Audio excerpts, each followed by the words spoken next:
আজকে সকাল 11টায় বাড়ি থেকে রেডি হয়ে চলে আসি স্কুলে।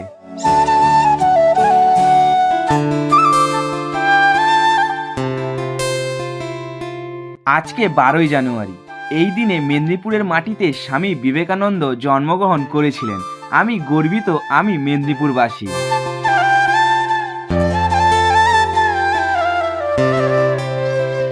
আজকে স্কুলে বাৎসরিক সাংস্কৃতিক অনুষ্ঠান আয়োজিত করা হয়েছিল।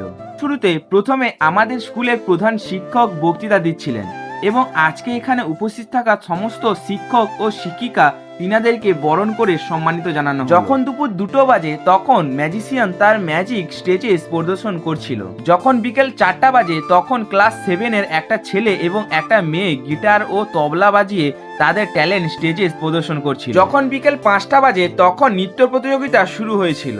যখন সন্ধ্যা 6টা বাজে তখন একটি সুন্দর নাটক আমাদের স্কুলের ছাত্রছাত্রীরা মিলে প্রদর্শন করে এবং এই নাটকটি আমাদের স্কুলের Bengali teacher Sanjib sir management করেছিলেন।